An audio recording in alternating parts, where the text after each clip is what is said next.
Amigos, amigas, también tenemos la visita aquí en la que ya es nuestra casa, el Zócalo capitalino, de colegas independientes, colegas que están marcando la pauta con los documentales que presentan, con los trabajos que realizan, y es el caso de nuestro amigo Daniel Marmolejo, a quien me da mucho gusto recibir en Éntrale Sin Miedo. Mi querido Daniel, buenas noches. Vicente, buenas noches a todo tu público, la gente cálida en el Zócalo. Oye, ya me di cuenta que salió el segundo capítulo de Guerra Híbrida.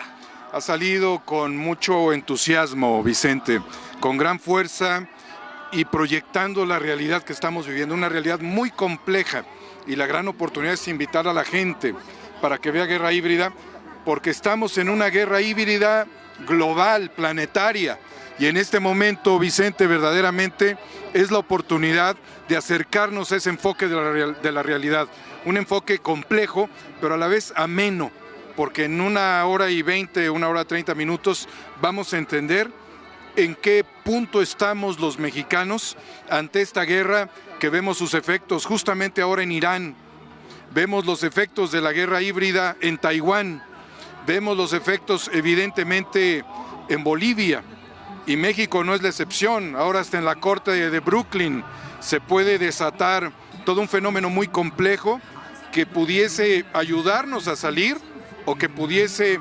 atorarnos si como ciudadanos, como mexicanos, no sabemos cómo entrarle sin miedo a la guerra híbrida.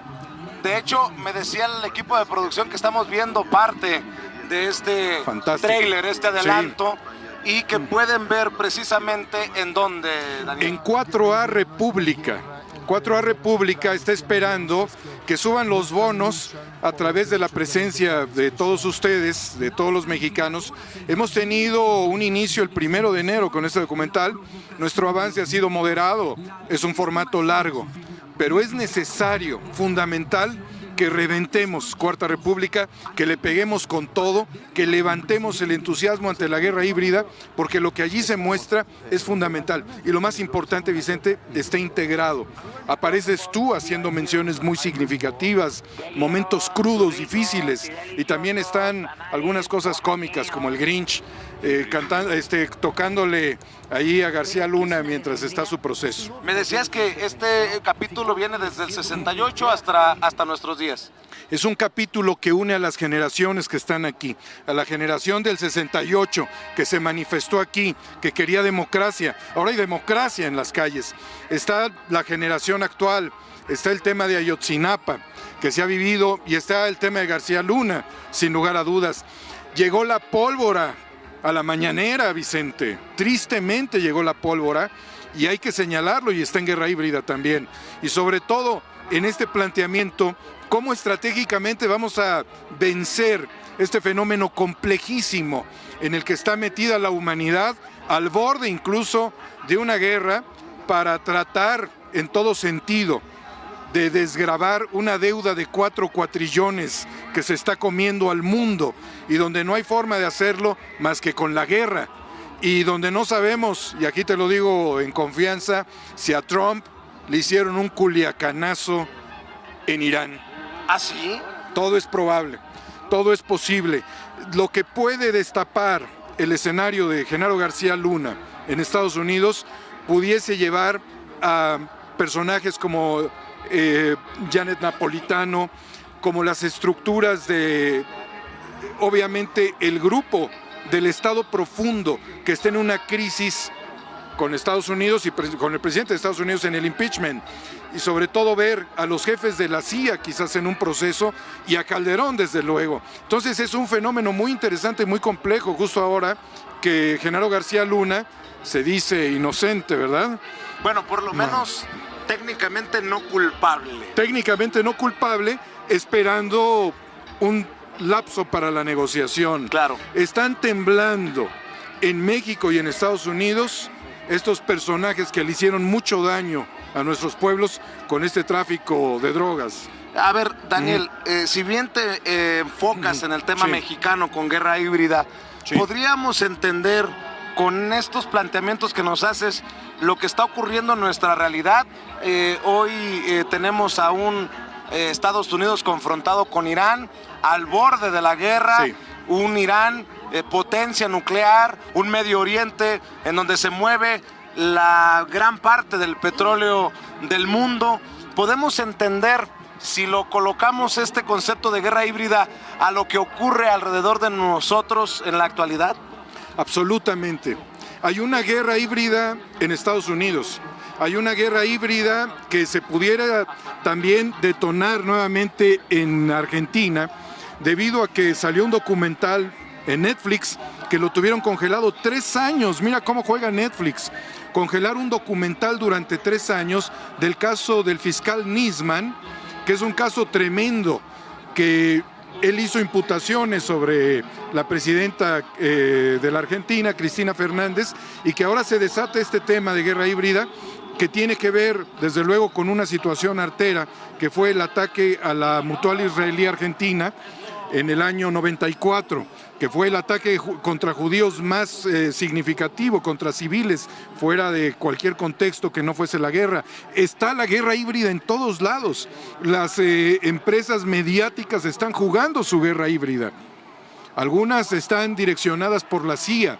Todo esto se pudiese desentrañar a partir de estos fenómenos legales y de algo que es una papa hipercaliente, es una papa nuclear en Brooklyn, que tiene repercusiones desde luego en Teherán, que tiene repercusiones en todas las partes del orbe, y en México es significativo. De allí la invitación a ver guerra híbrida, porque nos daría la posibilidad de motivarnos para hacer un tercer capítulo. Si no nos ven, no hay tercer capítulo. No. Hay que cada quien se imagine. No nos hagas manita de coche, como diríamos por allá en el rancho. Lo tienen que ver, Vicente, lo tienen que ver, porque es un trabajo técnico, profesional, y donde hay personajes importantes. Está Daniel Stulin, está Ricardo Belmont, están personajes en el análisis, Fidel, el de acá, desde luego José Carlos Arias, haciendo una revisión también sobre delincuencia, sobre crimen organizado en el modelo cooperativista.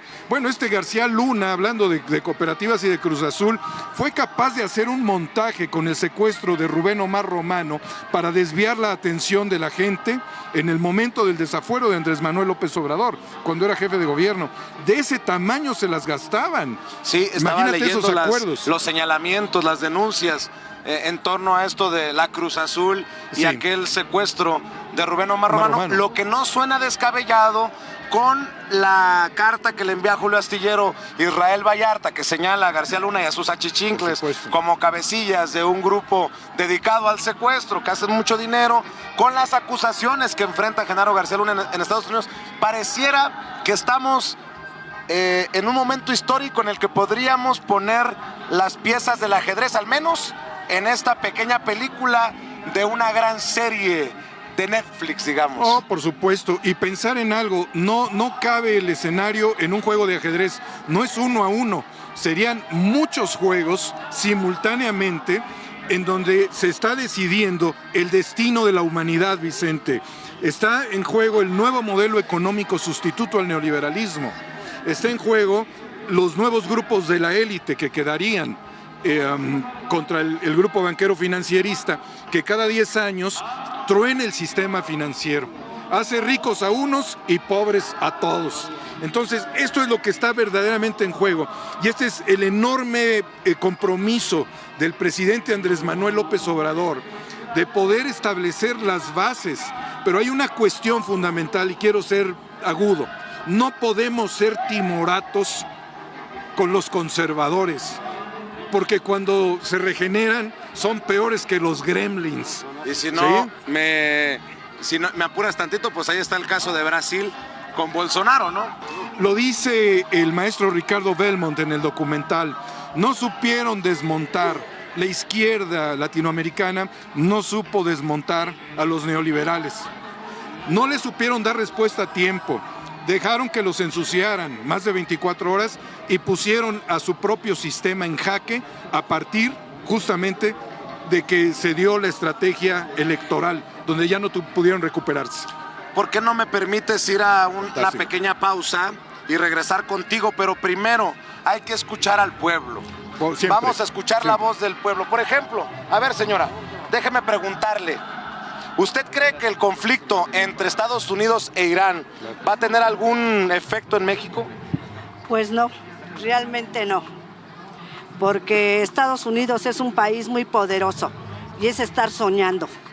Pero yo mi reclamo que vengo a hacerle, yo lo escuchaba a usted y lo veía en YouTube con su amigo Toño, allá en Chicago. ¿Sí? Me gustaba mucho cómo era usted. ¿Por qué me le gustaba? Pues si sigo transmitiendo en las mañanas sin censura. Porque, no sé, lo dejé de ver y se lo dije a su productor o su compañero ahorita que le dije.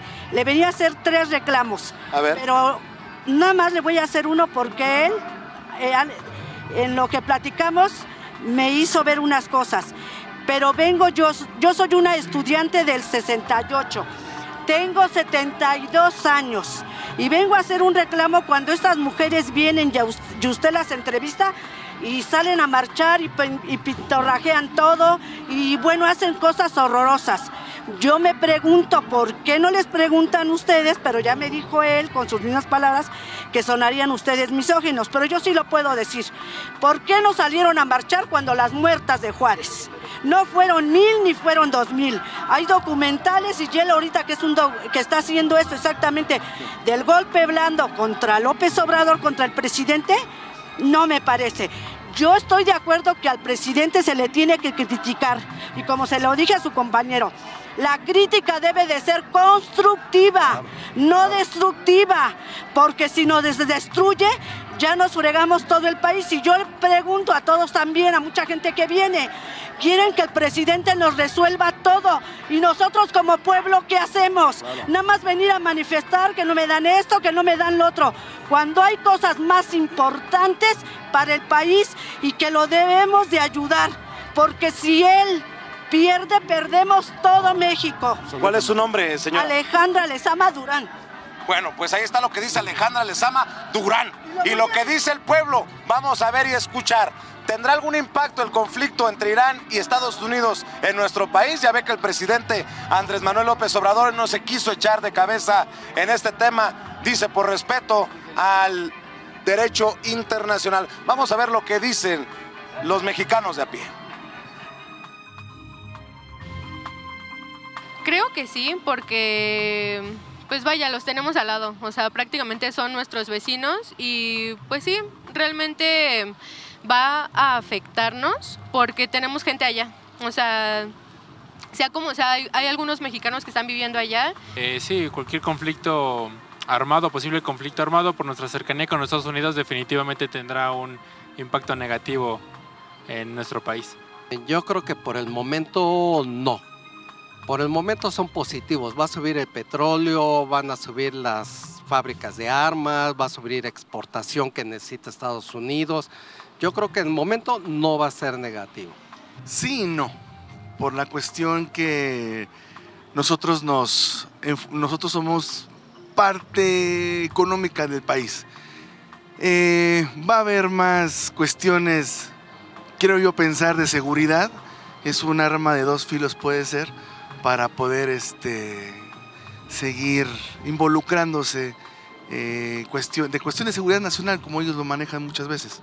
Entonces, para poder seguir teniendo poderío armamentista. Bueno, yo creo que ese tipo de situaciones siempre impactan en todo, en la economía mundial y en las situaciones, en las relaciones mundiales, con lo cual entiendo que sí que va a haber impacto.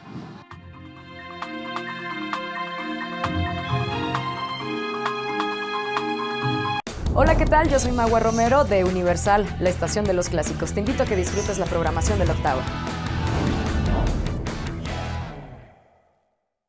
Él es poeta y es director de Culturas Populares actualmente. Me da mucho gusto recibir a Mardonio Carballo. Mardonio, Julio, bienvenido. ¿Cómo estás? Qué gusto, felicitaciones. Gracias. Tenemos nosotros un trabajo que se llama Trabajar con los Invisibles, que intenta en algún sentido resarcir lo que el racismo ha permeado en nuestra sociedad, y lo hacemos a través de cultura, ¿no? Y lo hemos comprobado cada vez más, de que hay mucha gente importante en este país que ha logrado cosas maravillosas, pero que aún con todos esos logros teme decir: yo hablo una lengua. Julio Astillero, de lunes a viernes, a partir de las 13 horas.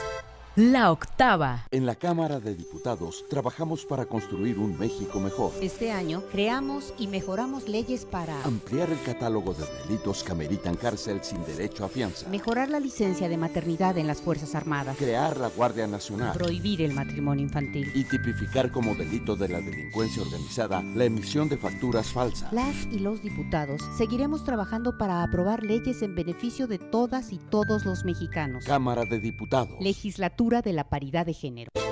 Una cosa es no querer decirles nada y otra cosa es decirles de todo. Una cosa es dejarla salir y otra cosa es ahogar las penas en un vaso. Una cosa es disfrutar conectado y otra cosa es vivir esclavizado. ¿Y tú qué eliges? La decisión es tuya. Escuchemos primero. Juntos por la Paz. Esta es La Octava. Aquí está con nosotros Tatiana Cloutier. Necesitamos ser más profundos y no analizar. Así como dices que cambiaron las cosas, la dinámica de la tele cambió, la dinámica de los medios de comunicación cambió, tanto tradicionales como no tradicionales, llegaron las redes. Digo, nomás así lo digo porque traen un ADN del pasado.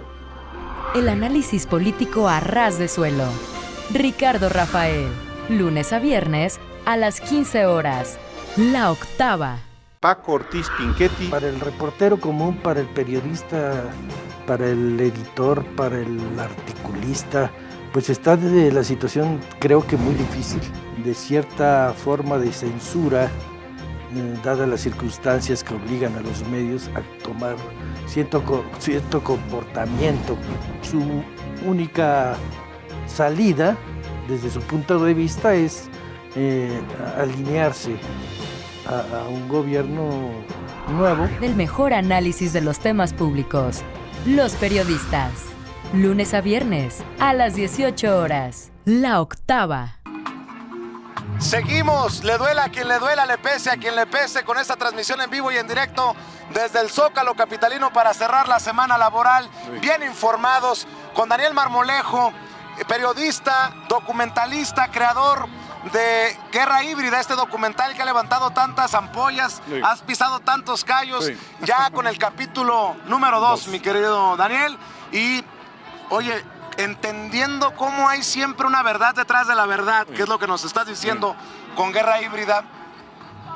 Tristemente, en estos conflictos como el que se está viviendo entre Estados Unidos e Irán, siempre pagan los platos rotos los de abajo. Siempre. Y los que podrían beneficiarse son los de arriba, los petroleros, los armamentistas, los mismos de siempre, Daniel.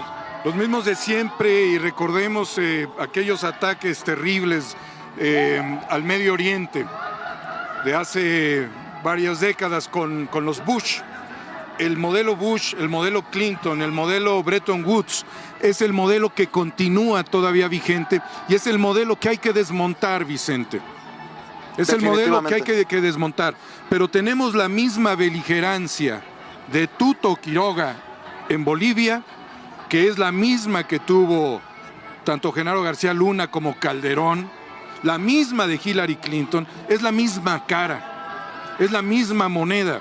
Y es la urgencia de que la humanidad pueda transitar a otro periodo que no sea un periodo tan convulsivo, tan sanguinario. Tuve la oportunidad de entrevistar a Adolfo Aguilar Sincer, creo que fue la última entrevista en vida.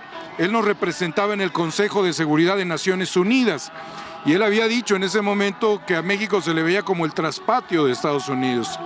Y su mayor preocupación es que todas estas acciones terminan siempre sobre los niños. Lo hemos visto en Siria. Y todavía no se destapaba la guerra con Calderón. Y decía, y México no está exento. Y para prueba faltaron pocos meses. La llegada de Calderón y el desequilibrio en todas las estructuras productivas, humanas que México tiene, y la verdadera crisis en la que nos metieron. Cientos de miles de muertos claman por justicia y no puede ser uno compasivo, no puede haber piedad ante estos criminales que por el interés crematístico, por el dinero, terminaron por ensangrentar a una nación. Me llamó mucho la atención una declaración que hiciste hace unos minutos en el primer segmento. Por ahí hasta habría la posibilidad de que le metieron un culiacanazo a Donald Trump. ¿A qué te referías con eso? Donald Trump no va a negar las operaciones del ejército norteamericano. Por su papel no es negarlas. Es la misma pregunta que yo le hice al presidente de México. ¿A quién se le ocurrió pegarles por la retaguardia cuando ustedes estaban celebrando un acto fundamental luego de una batalla legal muy grande? Estados Unidos está por firmar un acuerdo comercial con China en menos de 2 semanas, Vicente. No es posible que se metan en un proceso de desestabilización planetaria cuando van a un fenómeno de un acuerdo después de mucha distensión, que algunos llamaban como una guerra comercial entre Estados Unidos y China, y que justamente en el preámbulo de este gran acuerdo, que le daría un reacomodo a las fuerzas productivas, comerciales y quitar la tensión entre ambos países, sucede este fenómeno con un personaje nada menor, ¿sí? Un personaje fundamental dentro de lo que fue la contención al Daesh, dentro de lo que fue la contención a la hermandad musulmana, quienes combatieron a ISIS. Este terrorismo islámico financiado por Hillary Clinton, financiado y que generó las revoluciones de color. Esto es importante, se lo planteamos al presidente también. Las revoluciones de color son temas de ingeniería social, en donde desgraciadamente montaron organizaciones. Ahora que la dama preocupada por las manifestantes del aerosol y del fuego, las pirómanas, todo esto viene dentro de los fenómenos de guerra híbrida. La advertencia que le hice al presidente es, en el caso de que se instalara en México una revolución de color con un falso líder, el paso siguiente sería la balcanización de México, la división al menos en 5 regiones. Y ya tuvimos, Vicente, el tema de los LeBaron, y ahora tenemos allí la diatriba del ex subcomandante, hoy comediante, pero ojo, mucho ojo. ¿Quiénes están financiándolos? A Galeano, ahora se llama Galeano. Pero ¿quiénes los financian realmente? ¿Qué intereses están de por medio? Ross Perot, el dueño de Electronic Data System, ya murió el año pasado. Pero Open Society sigue funcionando, Open Society. Y financia más de 1000 ONGs en el mundo. Necesitamos estar muy alertas porque ya hay presencia, y no voy a hablar en temas religiosos, pero sí hay una presencia musulmana en Chiapas, y hay uranio, y hay musulmanes en Chiapas. Entonces, ¿qué esperamos? ¿Que en poco tiempo se levante el Estado Islámico de las montañas chiapanecas? ¿O por qué no vamos a poner unas oficinas del SAT, un hospital, unas escuelas en donde están los LeBaron? ¿Por qué no los integramos a la federación? ¿Y por qué no hacemos lo mismo con otros que tampoco hacen servicio militar, que son los mormones en Chihuahua? De hecho, se está planeando la construcción de un cuartel militar, tengo entendido, un cuartel de la Guardia Nacional en La Mora, allá en Bavispe. Y para cerrar precisamente este tema, el presidente Andrés Manuel López Obrador ha confirmado que va a La Mora, a Bavispe, ahí donde ocurre la masacre de varios miembros de las familias Langford y LeBaron. Muchos me han dicho que es un error. De hecho, hay llamadas que me hacen desde allá mismo, desde Bavispe, y me dicen, es un error porque esta es una jaula. La gente que conoce el lugar dice, esto es peligroso.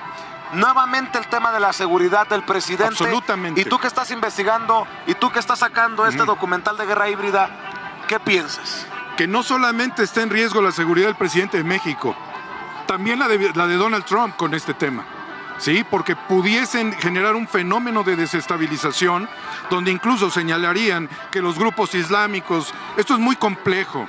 Se tocó hoy el tema por nuestro amigo Hans Salazar de Julian Assange. Aquí está nuestro amigo Hans. Julian Assange es un editor, a él le filtraron la información desde el estado profundo las agencias de investigación. No es que él la fue a capturar, las fue a robar y las propuso, sino que esto fue directamente. Y no debemos de olvidar cómo ha funcionado la CIA, las agencias de seguridad, en temas como Malcolm X, en temas como Martin Luther King, en temas como Marilyn Monroe, como John y Robert Kennedy. ¿sí? Esto es muy fuerte. Se está jugando el destino de la humanidad, Vicente. No es algo menor. Por eso el acercamiento a la guerra híbrida es la oportunidad para que los mexicanos abramos nuestra conciencia y nuestro pensamiento y entendamos que lo que está sucediendo es el desmontaje del sistema mundo antiguo.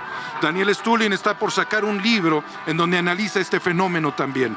Es crucial estar con las antenas alertas y no es mala el enfoque y la visión que se ha hecho sobre la presencia del presidente en algo que denominan ellos una jaula. Mi querido Daniel, sí. Nuevamente, ¿en dónde encuentran el segundo capítulo de Guerra Híbrida? Búsquenlo en 4A República, se van a divertir también, hay cosas chistosas. Se preguntan ahí si José José ya está muerto o no, ¿verdad? Mientras o si Juan Gabriel anda en un crucero, también. No. Es fundamental verlo. Y Vicente, agradecer la hermandad para proyectar, para dar a conocer estos temas que además, quiero comentarlo, no están monetizados, ¿sí? Y tampoco están en Netflix porque seguro nos los congelarían 5 años. Si así nos los marcan como contenido... inadecuado, no peligroso, pero sí extraño, sí, ¿no? Sí, esa es la intención. Estamos en alerta, en alerta de tormenta, de guerra híbrida. Y esto ha sucedido en la Big Data. No son comentarios alucinaciones. Banales. No, dentro de la Big Data se reportan alertas de tormenta por guerra híbrida. Sucedió el primero, la alerta de tormenta, y vimos este crimen artero a este importante general iraní. Y lo mismo, los algoritmos se están moviendo para que guerra híbrida no suba. Por eso es el llamado a la gente. Tienen que verlo, es una fraterna invitación. Vamos a prepararnos, a hacer un modelo de civilización. No es solamente un cambio de constitución, no es solamente... cierto que ya la propone Porfirio Muñoz Ledo, es que esa es la Cuarta República, la Cuarta Transformación, son cambios dentro de las estructuras, dentro de las organizaciones, tiene que ver con este fenómeno que ha hecho Andrés Manuel, pero la Cuarta República es la república social y democrática que solamente puede tener perspectiva con un enfoque de una nueva constitución. Pues estaremos al pendiente, Vicente, mi querido Daniel Marmolejo, como siempre, es un placer enorme gusto. Y que continúe el trabajo Vamos fuerte. Con mucha fuerza.